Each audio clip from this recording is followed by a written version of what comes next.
अस्सलामुअलैकुम, welcome to a new vlog. और आज का व्लॉग है हमारा डीएम मटेरियल के हवाले से। और हमारे पास सबसे पहले एक क्यूट सा ये दांत है जिसमें हमारे पास हमने दांत की शेप विदा रेस्ट पीस में दी हुई है, मतलब वो सुकून में है। और दांत को रिकवर करने के लिए या उसको दांत को अच्छा बनाने के लिए या हम प्रोसेसेस वगैरह जो भी देते हैं उसके लिए हमारे पास मटेरियल्स यूज़ होते हैं, उनका नाम है डेंटल मटेरियल्स। तो डेंटल मटेरियल में सबसे पहले आ जाता है हमारे पास एल्जीनेट पाउडर, एल्जीनेट का pack with a tray. Tray के अंदर हमारे पास सबसे पहले ये ट्रे है जिसके आप देख सकते हैं फ्लैंजेस काफ़ी ज़्यादा डीप है, ताकि हमारे जो दांत हैं वो इसके अंदर अच्छे तरीके से इसको ऑक्यूपाई कर सकें और इसका इम्प्रेशन अच्छे तरीके से ले सकें। और जैसा कि आप देख सकते हैं कि इसके अंदर हमारी ये टंग स्पेस बनी हुई है। तो टंग स्पेस हमेशा लोअर में होती है और अपर में हमेशा पैलेट बना होता है, जिससे आप ये देख सकते हैं। ये हमारे पास कंप्लीट का एक मतलब ये मैं आपको बाद में दिखाता हूँ। ये भी एक इम्प्रेशन है, लिया हुआ है, लेकिन ये किसी और मटेरियल के साथ। और ये कंप्लीट जिसमें ई डेंचुलस पेशेंट होता है उसकी ट्रे है, जिसकी फ्लैंज की लेंथ बहुत ज़्यादा कम है, क्योंकि इसमें हमने दांत को ऑक्यूपाई नहीं करना। और इसमें पैलेट सरफेस बनी हुई है ताकि ये अपर का भी पैलेट का भी इम्प्रेशन ले सके। हमें फॉर द रिटेंशन रीजंस हम लोगों को अपर की पैलेट भी हमें लेनी होती है। तो ये हमारा हो गया अल्जीनेट वाला सेक्शन जिसमें हमारे पास पैक है। ये हमारे पास पाउडर फॉर्म में, हमारे पास ओपन फॉर्म में पड़ा हुआ है। और ये सर ट्रे है, इसको आप पानी के साथ मिक्स कर सकते हैं। इसकी रेशो 1:1 होती है। और इसकी स्मेल अगर आपने करना हो, अगर आपने पाउडर्स को डिफ्रेंशिएट करना हो तो आप तो ये हमारी अगर हमने इसको डिफ़रेंशिएट करना हो तो हम इसको स्मेल करते हैं और इसमें हमें फ्रूटी स्मेल आती है। तो ये हमारा फिर एल्जीनेट पाउडर होता है। अदरवाइज़ हमारा दूसरा पाउडर है जिप्सम पाउडर। तो ये हमारे पास जिप्सम पाउडर आ जाता है, जिसमें हमारे पास ये हम कास्ट बनाने के लिए यूज़ करते हैं। वो हम इम्प्रेशन लेने के लिए करते हैं, जो कि इम्प्रेशन हमारा नेगेटिव रेप्लिका ऑफ हमारा टूथ्स होता है। हमारे जो दांत होते हैं उसका नेगेटिव रेप्लिका होता है। और फिर उसके बाद हम उसी इम्प्रेशन को पोर कर देते हैं डेंटल स्टोन के साथ। इसके ऊपर हम इम्प्रेशन लेके इसको पोर कर देंगे डेंटल स्टोन के साथ। और डेंटल स्टोन में दो टाइप्स होती हैं, एक सॉफ्ट प्लास्टर होता है और एक हार्ड प्लास्टर होता है। जो हार्ड प्लास्टर होता है वो येलो इन कलर होता है, और जो सॉफ्ट प्लास्टर होता है वो वाइट इन कलर होता है। तो इसी तरह का वो पाउडर होता है। तो सॉफ्ट प्लास्टर और हार्ड प्लास्टर डेंटल स्टोन के नाम से भी ये जाना जाता है। और ये हमने भी डेंटल स्टोन की कास्ट बना ली है, जो कि positive replica of our oral cavity है। और वो किससे बना है? हमारी negative replica of impression material alginate से। और ये हमारा ज़्यादातर पार्शियल डेंचर्स में यूज़ होता है, या फिर हमारी क्राउन एंड ब्रिज में यूज़ होता है। नेक्स्ट फिर आ जाते हैं, अगर हमारे पास पार्शियल डेंचर नहीं है तो हमारे पास आगे क्या है? फिर हमारे पास कंप्लीट डेंचर आ जाता है। कंप्लीट डेंचर में हमारे पास सबसे पहले आ जाता है इम्प्रेशन कंपाउंड। ठीक है, ये एक केक फॉर्म में होता है। इसका बॉक्स ये है और इसकी इम्प्रेशन ये है। ये हमारी इस तरह की हमारे पास कंप्लीट डेंचर, मतलब इसमें हमने पूरी प्रोसेसेस नहीं होती है, जिसमें पेशेंट के पास एक भी दांत नहीं है। ज़्यादा ओल्ड एज लोगों को हम लोग लगाते हैं। तो इसमें हम क्या करते हैं कि इसमें देख सकते हैं आप, इसके फ्लैंजेस बहुत छोटे हैं एज़ कम्पेयर टू पार्शियल की ट्रेस के हिसाब से, क्योंकि इसने तो दांत कवर करनी है और इसमें तो हमने दांत कवर करने ही नहीं। इसमें तो हम अगर हम ज़्यादा डेप्थ में आएंगे तो हमारी जो अपर की या लोअर की जो हमारी रिजेस हैं, रिजेस कहते हैं जिसको, ये रिजेस को कवर किया हुआ है, तो वो बहुत ज़्यादा कम शॉर्ट लेंथ में होती हैं। तो अगर हमारी ज़्यादा डीप होगी तो वो हम कवर नहीं कर पाएंगे। इस वजह से ये अपर का ये है ट्रे, जिसमें पैलेट भी इन्वॉल्व है और इसकी फ्लैंजेस कम है। और इम्प्रेशन कंपाउंड के साथ हमने इसका इम्प्रेशन लिया हुआ है। इसको यूज़ करने का तरीका ये है कि आप गर्म पानी में इसको छोटे छोटे चंक्स में डिवाइड कर देते हैं और फिर आप इसको मैनिपुलेट नीडिंग करते हैं। नीडिंग करके फिर आप ट्रे पे लोड करते हैं और लोड करके फिर उसको गर्म पानी में, क्योंकि थोड़ी देर बाद ये हार्ड हो जाता है, तो गर्म पानी के अंदर वाटर बाथ में रखने के साथ ये गर्मी की वजह से सॉफ्टन हो जाता है। और इसका 37 सेल्सियस टेम्परेचर है, सॉफ्टनिंग टेम्परेचर, जो कि इनफ है, जो कि हमारे मुंह को भी नहीं जलाता और हमारी माउथ फ्रेंडली ये है। ठीक है। और उसके बाद हमारा आ जाता है नेक्स्ट, ये हमारा तो सेटअप था, तो ये हमारे पास एक प्यारा सा था, तो इस वजह से हमने इसको लगा दिया इस पर। नेक्स्ट हमारे पास आ जाता है इम्प्रेशन मटेरियल में पट्टी, ये एडिशन सिलिकॉन इम्प्रेशन मटेरियल है जिसमें हमारे पास एक तो लाइट बॉडी है, ये लाइट बॉडी है इसके ऊपर फिक्स होती है, और ये लाइट बॉडी का बॉक्स है। और इसके अलावा हमारे पास ये हैवी बॉडी है। हैवी बॉडी, पहले हम सबसे पहले हैवी बॉडी को इम्प्रेशन लेते हैं। हमने क्या करना होता है, एक हमारे पास बेस होती है, एक हमारे पास कैटलिस्ट होती है। हमने दोनों की रेशो इक्वल रखनी होती है, ठीक है। और हमने इसमें इन्होंने बताया हुआ कि बेस का ढक्कन आपने इसके ऊपर नहीं यूज़ करना, और कैटलिस्ट का स्कूप स्पून, मतलब ये दोनों का आप लोगों ने इख्तियार करनी है, क्योंकि अगर हम बेस और कैटलिस्ट का ढक्कन भी अगर लगाएंगे तो वो रिएक्शन स्टार्ट हो जाएगा। तो ये हमारे पास 2 बॉक्सेस हैं और 2 स्कूप्स हैं, एक येलो है एक वाइट है। एक हमारे पास जो ये येलो वाली है ये हमारी बेस है, और ये कैटलिस्ट है। कैटलिस्ट रिएक्शन तेज़ करवाती है, और ये रिएक्शन स्टार्ट होके ये हमारा एक रबर फॉर्म में आ जाता है, जो कि थोड़ा इलास्टिक होता है, और ये क्राउन एंड ब्रिज में यूज़ होता है, मतलब जहाँ पे हमें ज़्यादा एफिशिएंसी की ज़रूरत होती है। इकोनॉमिकली ये ज़रा थोड़ा सा महंगा होता है, इस वजह से हम इसको बस वहाँ पे यूज़ करते हैं, मतलब जहाँ पे हमें ज़रूरत ज़्यादा हद तक हो, जहाँ पे हम क्राउन कटिंग वगैरह में इस तरह में, ताकि हमारा क्राउन वगैरह में फिक्सेशन में ख़राबी ना हो। और क्राउन कटिंग वगैरह का भी मैं आपको दिखाता हूँ, मेरे पास पड़े हुए हैं क्राउन्स एंड ये हमारे पास क्राउन्स हैं।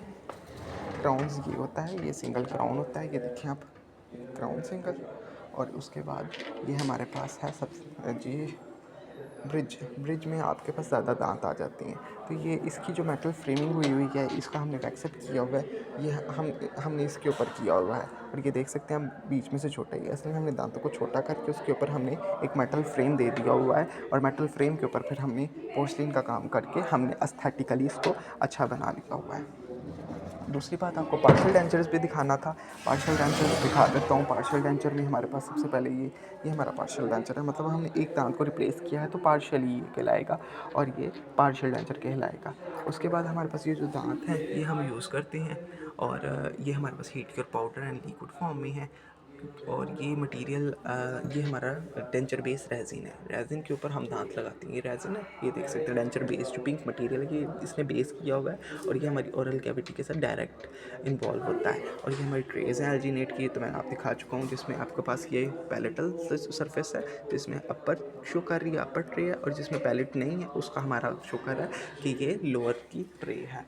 और उसके बाद हमारा ये था पट्टी पे हम आ जाते हैं।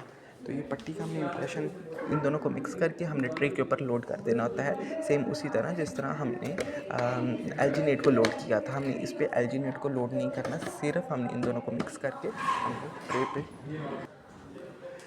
ट्रे पे लोड कर लेना होता है, जिस तरह हमने एल्जीनेट को लोड किया था इस पे अलग। अब हमारे पास दूसरी टेक्निक है जो कि ज़्यादा एफिशिएंट और ज़्यादा मतलब अच्छी क्वालिटी, मतलब एफिशिएंसी दिखाती है, और अच्छी तरीके से ओरल कैविटी को आपका वो इन्वॉल्व करती है, मतलब हर एक छोटी बड़ी चीज़, कोई रफ़ एरियाज़ ओरल कैविटी का सब कुछ इसने इन्वॉल्व कर लेना। और हमें ज़्यादा एफिशिएंट अगर ज़रूरत है तो हम क्राउन एंड ब्रिज में इसको पट्टी को यूज़ करते हैं हैवी बॉडी। अब हैवी बॉडी की हमने एक रेशो इसकी बेस की ली थी और एक कैटलिस्ट की ली थी, जिसमें ये देखें, इसमें हमने एक रेशो ली थी स्कूप के साथ, और दोनों को हमने मिक्स करके इस पर लोड कर लिया था ट्रे पे। अब हमारे पास आ जाता है, हमने इसको तो मिक्स करके इसका इम्प्रेशन हमने ले लिया, ठीक है। अब फिर हमने उस इम्प्रेशन को हमने थोड़ा थोड़ा अंदर से रफ कर देना है, और थोड़ी सी सरफेस बना लेंगे। उसके ऊपर फिर हम दोबारा एक और दफ़ा लाइट बॉडी से लेंगे, क्योंकि इसकी विस्कोसिटी कम होती है, उसकी विस्कोसिटी ज़्यादा होती है, इस वजह से वो हैवी बॉडी है और ये लाइट बॉडी है। तो इसको आपने लोड करने के लिए हमारे पास होती है डिस्पेंसिंग गन। डिस्पेंसिंग गन का ये हिस्सा होता है, ये देखिए इस तरह खुल जाता है, और आपने इसको, ये जो चीज़ है ये कट नज़र आ रहा है आपको, ये कट, इसको आपने इस कट के अंदर फिक्स करना है, इस कट के अंदर। तो इस तरह ऊपर से आप इसको ऊपर से इसके ऊपर चढ़ा लेते हैं। ये देखिए मैं आपको दोबारा निकाल के दिखाता हूँ, ये इस तरह निकल आएगा, और ये इसी तरह इस शाफ्ट में ये हमारा फिक्स हो गया, ठीक है। फिर हम ऊपर से इसको क्लोज कर देंगे, ठीक है, ये बंद हो जाएगा। बंद हो गया, उसके बाद फिर हमने क्या करना है,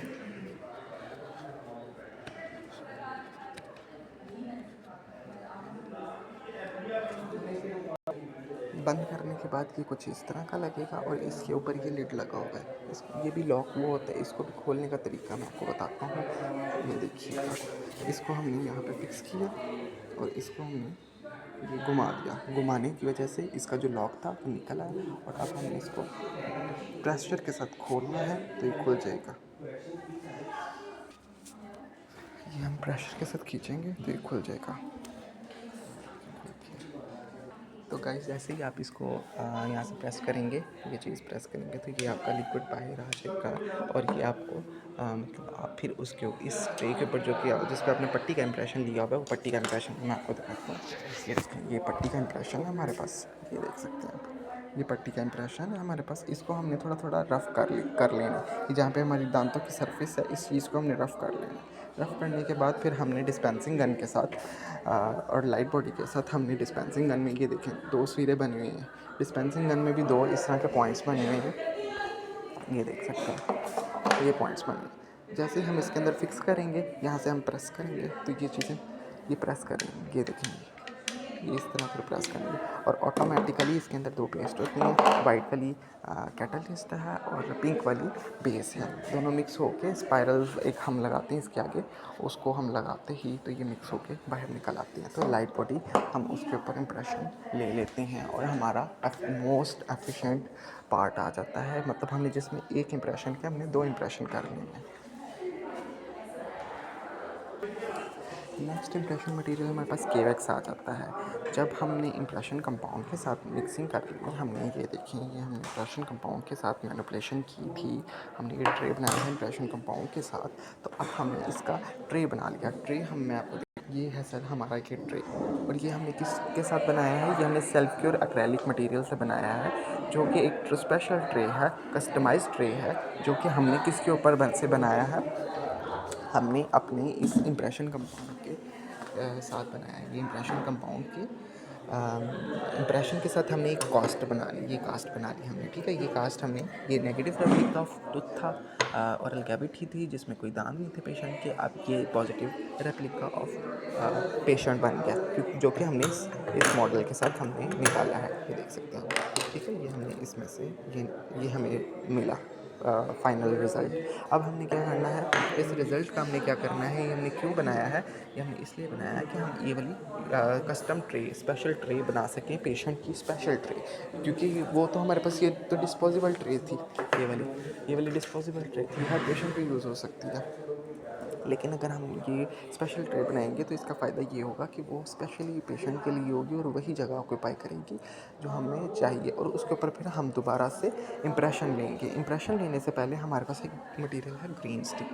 ग्रीन स्टिक्स को हम पेरिफेरल मार्जिन्स पे इसको डायरेक्ट फ्लेम के साथ यूज़ करके पेरिफेरल मार्जिन्स पे हम अप्लाई कर लेते हैं इस तरह, और ये पूरी पेरिफेरल बना लेते हैं ताकि हमारी जो ये साइड्स वाली बॉर्डर्स हैं ये भी हमारे एफिशिएंटली हमारे रिकॉर्ड हो जाएँ, कोई जगह हमारी रह ना जाए। अब फिर हमने एक दफ़ा तो इम्प्रेशन कंपाउंड से करके ऊपर से हमने ट्रे बना लिया, स्पेशल ट्रे। अब ये जो हमने ट्रे बनाया है ये सेम इसी तरह का ट्रे है, लेकिन ये स्पेशल ट्रे है। इसके ऊपर फिर हम केवेक्स की बेस और कैटलिस्ट, वाइट कैटलिस्ट और ब्लू बेस है, इन दोनों को हम मिक्स करके एक पेपर पैड पे मिक्स करके इसके ऊपर लगाएंगे और दोबारा से हम इम्प्रेशन ले लेंगे, जो कि कहलाएगा secondary impression. Primary impression material हमारा ये है इम्प्रेशन कंपाउंड, जिससे हमने प्राइमरी इम्प्रेशन लिया और हमने एक कास्ट तैयार की, जो कि रिज़ल्ट ये है, ठीक है।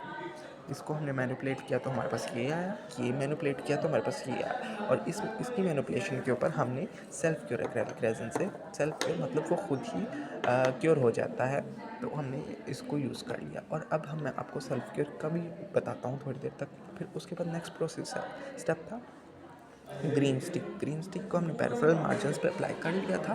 पेरिफेरल मार्जिन्स पे अप्लाई करने के बाद हमने ग्रीन स्टिक को ताकि हमारी sulcus depth peripheral margins record हो जाएं, हमारी जो दांत, लिप्स और रिच के दरमियान वाली जगह, ये जगह है, ये भी अच्छे तरीके से हमारे कंट्रोल में आ जाए, रिकॉर्ड हो जाए, ताकि हमारा डेंचर फिक्स हो जाए, कहीं कोई कमी बेशी ना आ जाए। फिर हमने सेकेंडरी इम्प्रेशन मटेरियल से केवेक्स से सेकेंडरी माप कर लिया, मतलब दूसरी दफ़ा हमने इसी के ऊपर स्पेशल ट्रे के ऊपर माप कर लिया।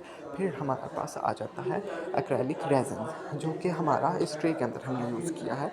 ये हमारा self cure powder and liquid liquid है। सेल्फ क्योर की कहानी ये है कि जी सेल्फ क्योर जो है ये खुद ही क्योर हो जाता है, और इसमें हमारे पास एक पाउडर होता है पिंक से कलर का और एक लिक्विड होता है, और ये टॉक्सिक इन नेचर होता है, कैंसर काजिंग होता है, इसलिए हम लोग इसको परमानेंटली यूज़ नहीं करते। इसको हम टेम्पररीली यूज़ करते हैं, स्पेशल ट्रेस बनाने के लिए, रिपेयरमेंट ऑफ डेंचर्स के लिए यूज़ करते हैं, मतलब कम जगह पे यूज़ हो जाता है। जी हमारा ये सेल्फ क्योर हो गया। अब हमारा ये heat cure powder and liquid है, जिसमें हमारे पास हीट क्योर, क्योंकि हमारा ये तो कैंसर काजिंग हो गया, ये तो हम यूज़ नहीं कर सकते। अब हमने परमानेंट के लिए हमें हमारे पास आ जाता है फिर से heat cure and powder and liquid, क्योंकि हीट के ज़रिए क्योर होता है, और एक्स्ट्रा चीज़ें इसमें जब हीट के साथ क्योर होता है तो एक्स्ट्रा टॉक्सिसिटी ख़त्म हो जाती है। और इसमें भी हमारे पास एक पाउडर और लिक्विड होता है, इसको हम मिक्स करते हैं और इसमें केमिकल रिएक्शंस पॉलीमराइजेशन होती है, पॉलीमराइजेशन रिएक्शन होता है, और फिर हमारे पास पॉलीमर की एक चेन बनती है, और जिससे हमारे पास ये इस तरह का एक डेंचर्स या फिर ट्रे तो सेल्फ क्योर से बनेगा और डेंचर इससे बनेगा। डेंचर हम इससे भी बना सकते हैं, लेकिन हम सिर्फ टेम्पररीली दे सकते हैं। और ये अब हमारे पास ये डेंचर बना है, ये हीट क्योर रेजिन से है, लेकिन हमने जहाँ पे सेल्फ क्योर को टेम्पररीली यूज़ किया, लेकिन परमानेंटली हमारे पास हीट क्योर ही यूज़ होगा हमेशा से। फिर हमारे पास आ जाती है इनले वैक्स। इनले वैक्स का हमारे पास वैक्सेस आ जाती हैं, हमारे पास 4 वैक्सेस हैं। वैक्सेस ये हमारे पास 4 हैं। ये हमारी इनले वैक्स है, ये हमारी मॉडलिंग वैक्स है, ये हमारी बॉक्सिंग वैक्स है, और ये हमारी स्टिकी वैक्स है। ये 4 वैक्सेस हमारे पास, ठीक है। अभी इसमें 3-4 वैक्सेस और भी हैं, लेकिन अभी हमारे पास अवेलेबल ये हमारे पास इनले वैक्स जो है, हमने जो जैसा कि मैंने आपको बताया था, हमने क्राउन की प्रेप की थी। क्राउन में हमने क्राउन्स बनाए थे हमने, और क्राउन्स के लिए हमने मेटल फ्रेमवर्क बनाया था। ये आप देख सकते हैं, मेटल फ्रेमवर्क बनाया था हमने। ये मेटल फ्रेमवर्क था हमारा। तो ये मेटल फ्रेमवर्क किस तरह बन गया, ये हमने इनले वैक्स के साथ पहले इसका पैटर्न ड्रॉ किया। पैटर्न वैक्सेस में आती है हमारे पास इनले वैक्स, ये इनले वैक्स और मॉडलिंग वैक्स, ये 2 चीज़ें आती हैं, ठीक है। हमारी ये पैटर्न वैक्सेस होती हैं, मतलब सपोर्ट करने के लिए, पैटर्न बनाने के लिए। हमने इसका पैटर्न बना लिया मेटल फ्रेम का इसके साथ, ठीक है। बनाने के बाद फिर हमने इसकी कास्टिंग की, और जहाँ जैसे जैसे हमने पैटर्न बनाया था इनले का, वैसे वैसे हमारी मेटल उस जगह पे आ गई। अब ये जो हमारी ये मॉडलिंग वैक्स है, ये हमारा denture base resin material, denture base wax भी कहलाती है और मॉडलिंग वैक्स भी कहलाती है। तो ये पिंक पिंक कलर होती है और शीट के फॉर्म में होती है। और ये हमारा जो है, ये हमारा पैटर्न बनाने में यूज़ होती है डेंचर्स के लिए, कंप्लीट डेंचर्स में। जिस तरह हमने ये इसमें हमने कंप्लीट डेंचर का लिया, तो ये या फिर पार्शियल डेंचर का भी पैटर्न बनाने के लिए ये अब मुझे बताएं कि ये हमने इस तरह ही तो नहीं ना बना लिया ये डेंचर। हमने पहले इसका पैटर्न बनाया। पैटर्न हमने किसके साथ बनाया, मॉडलिंग वैक्स के साथ। इसके पैटर्न के लिए हमने इनले वैक्स यूज़ किया, क्योंकि मेटल फ्लो करनी है। इसके पैटर्न के लिए हमने मॉडलिंग वैक्स को यूज़ किया, क्योंकि ये डेंचर बेस रेजिन मटेरियल है। तो हमने इनका पैटर्न बना लिया। पैटर्न बनाने के बाद उसको हमने, तो ये हमारी ये पैटर्न वैक्सेस की तो उम्मीद करता हूँ आपको समझ आ गई होगी। और ये हमने पैटर्न बनाने के लिए, अगर हमने मेटल फ्रेम करना है तो उसका इनले से हम पैटर्न देंगे, और अगर हमने डेंचर बनाना है या कंप्लीट भी डेंचर बनाना है या पार्शियल भी बनाना है, तो आपने इसके साथ आपने पैटर्न बना रहे हैं। फिर हमारी आ जाती है जी boxing and beading wax. Beading wax जो है, हमने ये हमारी एक स्ट्रिप्स फॉर्म होती है, ये देख सकते हैं आप, ये स्ट्रिप्स निकलेंगी। ये मैं आपको 1 मिनट ठहरिएगा, ये देखें, ये हमारी स्ट्रिप्स फॉर्म में निकल आएगी। ये छोटी सी बीड फॉर्म में हमने ये जो बीड की है, हमने इनके सारे मार्जिन्स पे लगा देनी है, ठीक है। मार्जिन्स पे लगाने से हमारा क्या होगा, जो हमारी ये टेंचर की ये वर्टिकल डायमेंशंस हैं, सॉरी जो हॉरिजेंटल डायमेंशंस हैं, जो ये थिकनेस आई है, ये किस तरह आई है, ये हमने बीडिंग वैक्स को पूरी जगह यहाँ पे इस तरह करके हमने लगा दिया, ठीक है। समझ आ रही है? इस तरह हमने खोलते जाना है इसको, ये बीडिंग वैक्स को हमने खोलते जाना है, खोल लिया, और हमने इसको मैनिपुलेट करते जाना है इसके ऊपर, ठीक है। गर्म करके हमने इस पे लगा देना। इससे क्या होगा, ये थोड़ा सा हॉरिजेंटली हमारा जो होगा डायमेंशंस हमारी इंक्रीज़ हो जाएंगे। अब फिर हमने जो करनी है बॉक्सिंग वैक्स, एक बॉक्सिंग वैक्स होती है। बॉक्सिंग वैक्स में पूरी इस तरह की स्ट्रिप होती है, ठीक है। पूरी स्ट्रिप को आपने बीडिंग वैक्स जो आपने लगाई है उसी के ऊपर आपने इस तरह लगा देना है और इस तरह वो पूरा बॉक्स बन जाएगा। उसी के नाम से ये बॉक्सिंग वैक्स है। बॉक्सिंग वैक्स से क्या होगा, बॉक्सिंग वैक्स से ये होगा कि हमारी जो ये वर्टिकल डायमेंशन है ये हमारे मॉडल की बन जाएगी और हमें एक बेस मिल जाएगी। हॉरिजॉन्टल डायमेंशन हमें बीडिंग वैक्स से मिल गई, वर्टिकल डायमेंशन हमें बॉक्सिंग वैक्स से मिल गई। तो ये हमारी वैक्सेस का ये काम हो गया, बीटिंग एंड बॉक्सिंग वैक्स, ठीक है, ये दोनों होगी। उसके बाद हमारे पास स्टिकी वैक्स आ जाती है। स्टिकी वैक्स जैसे कि नाम से ही आपको समझ लग रही होगी, स्टिक करती है। तो ये अगर हमारा डेंचर टूट जाता है, जैसे मैंने आपको बताया था सेल्फ क्योर रिपेयरमेंट के लिए, अगर हमारा डेंचर बीच में से क्रैक कर जाता है या साइड से क्रैक कर जाता है तो हम स्टिकी वैक्स के साथ उसे जोड़ते हैं। जैसे आप अल्फ़ी के साथ जोड़ते हैं, पर अल्फ़ी में इतनी स्ट्रेंथ नहीं होती, तो अल्फ़ी भी आप अप्लाई कर सकते हो, लेकिन ये स्टिकी वैक्स हमारे पास यूज़ होती है। हमने स्टिकी वैक्स को ऊपर ऊपर यूज़ कर लिया, उसके बाद हमने पीछे उसका जिप्सम के साथ उसे पोर कर लिया ताकि भी नीचे सपोर्ट हो जाएगी। ऊपर से हमने फिर उसको जो डेंचर हमने बनाया है, ये डेंचर की जैसे कि मुझसे अभी भी गिर गया, तो जो हमने डेंचर बनाया है ये क्रैक हो जाता है। तो हमने ऊपर से उसको जहाँ पे हमने स्टिकी वैक्स लगाई थी वहाँ से उतार लिया। स्टिकी वैक्स से ये होगा कि जिस जगह पे जोड़ना चाहिए था उसी जगह पे जुड़ेगा और मॉडल नीचे हमने जैसा कि बनाया होगा तो वो नीचे सपोर्ट होगी और ऊपर से हमने ग्राइंडिंग कर लेनी है, स्टिकी वैक्स उतार के ग्राइंडिंग कर लेनी है और उसकी जगह में हम सेल्फ क्योर मटेरियल हम भर देंगे जो कि रिपेयरमेंट के लिए यूज़ होता है। तो ये हमारी तकरीबन आपको मैंने डीएम मटेरियल्स का बता दिया। तो बहुत लंबा हो रहा है व्लॉग, तो इस वजह से होप सो मैं आपको बाकी मटेरियल बाकी व्लॉग्स में बता दूँगा। ओके फाइन, अपना ख्याल रखिएगा, अल्लाह हाफ़िज़।